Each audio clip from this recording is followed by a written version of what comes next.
안녕하세요. 법대로 맘대로 박찬계 법무사입니다. 제 영상이 유익하시다면 구독을 꼭 눌러주세요. 오늘 제목은 상속 지분만큼의 예금을 지급받을 수 있을까입니다. 상속인이 여러 명인 경우 상속재산은 공유재산이 되고 따라서 상속재산은 원칙적으로 분할의 대상이 됩니다. 그러나 은행 예금 등 일정한 비율로 나눌 수 있는 금전채권, 즉 가분채권은 상속 개시와 동시에 당연히 법정 상속분에 따라 공동상속인들에게 분할되어 기속되므로 상속재산 분할의 대상이 될 수 없습니다. 따라서 각 상속인들은 피상속인의 예금 등 가분채권에 대하여 자신의 상속 지분만큼의 소유권을 취득합니다. 이에 따라 상속인 중 한 사람이 피상속인의 예금을 해지하고 자신의 지분만큼 예금을 지급해 달라고 은행에 청구하면 은행은 이를 지급해야 합니다.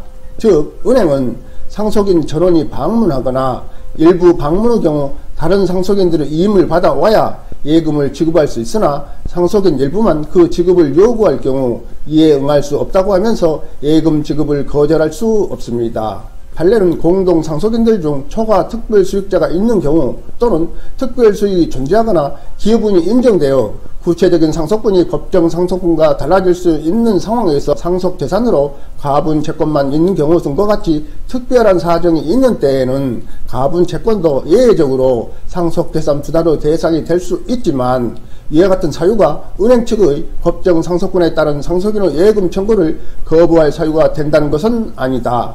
만약 공동상속인들 사이에 그와 같은 특별한 사정이 있어 예외적으로 예금 채권도 상속재산 분할 대상에 포함시켜 그와 같은 협의를 완료하였거나 상속재산 분할 심판이 있었다면 그 후 상속인들의 예금 반환 청구로 이를 알게 된 은행으로서는 그 내용에 따라 예금을 반환하면 된다.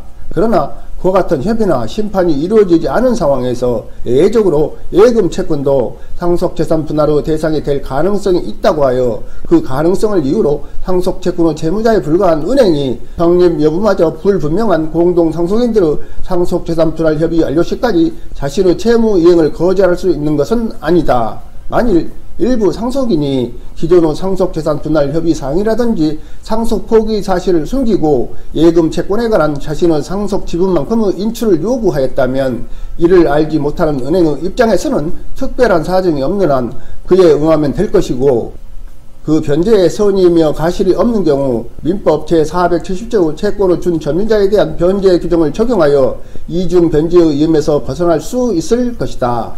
특히 은행으로서는 상속인들 간의 분쟁이 있어 해당 예금 채권의 귀속 관계가 불분명하다고 판단할 경우 그 상속분에 해당하는 금액을 별다른 고려 없이 상속인에게 지급함에 따라 민법 제470조 채권의 준 점유자에 대한 변제 규정을 적용받지 못하여 이중 변제의 우려가 있는 경우에는 채권자 불합치 공탁을 통하여 그 이행기초의 부담에서 벗어날 수 있는 것이라고 하였습니다.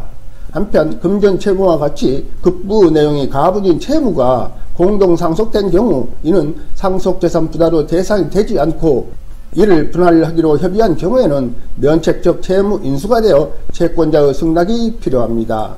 피상속인의 주주지, 즉 주식의 경우에도 의결권 등 단체법적 권리로서의 특성과 단주 발정으로 인한 문제점 등을 고려할 때 가분 채권으로서 상속 개시와 동시에 공동상속인에게 분할되어 귀속된다고 보기 어렵고 이에 따라 공동상속인의 준공유로 되어 상속재산 분할의 대상이 된다고 할 것인데 투자신탁의 수익권도 단순한 예금 채권 등 금전 채권보다는 주식과 유사하게 취급하여 상속재산 분할의 대상이 됩니다.